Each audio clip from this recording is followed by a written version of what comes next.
मेरे पास तो शिल्पी जी का नंबर नहीं है, मैं डायरेक्ट एक ही दो बार मिली हूँ। मुझे नहीं पता आपके साथ ये क्या है, सच है कि झूठ है, बस इतना पता है जो हो रहा है वो बहुत ही गलत हो रहा है, वो नहीं होना चाहिए। मैं इस पल से गुजर चुकी हूँ और मुझे पता है कितना वो होता है। जैसे जो कर रहे हैं ना, जिनका ये षड्यंत्र है, रचा हुआ है, बहुत गलत कर रहे हैं। सबसे बड़ी बात है कि एक लड़की का इज्जत को लेके उछाला जा रहा है ना, भगवान ऊपर से देख रहे हैं। मेरे से ज्यादा कौन महसूस कर सकता है भैया।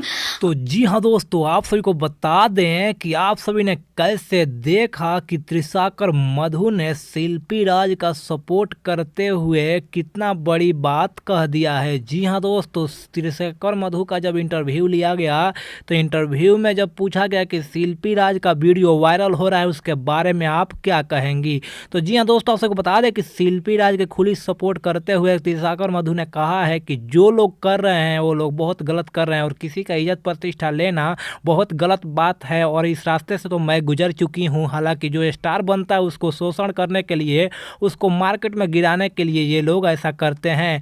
आपका काम करेंगे तब तक हम ठीक हैं और काम करना छोड़ दिए तो हम गलत हैं, ऐसा कह करके त्रिशाकर मधु ने शिल्पी राज का सपोर्ट किया और कहा है कि जो लोग ये कार्य कर रहे हैं वो बहुत गलत कर रहे हैं, उन लोगों का नरक में भी स्थान नहीं मिलेगा। तो आप सभी कमेंट बॉक्स में कमेंट करके बताएं कि त्रिशाकर मधु जो कह रही है वो सही कह रही है, गलत कर रही है। आप सभी को क्या लगता है, आप सभी किसके सपोर्ट में, आप सभी को उसका नाम जरूर लिखें। साथ ही साथ आप सभी शिल्पी राज का वीडियो देखें हैं कि नहीं देखें हैं, ये भी कमेंट बॉक्स में कमेंट करके जरूर बताएं। थैंक यू, धन्यवाद।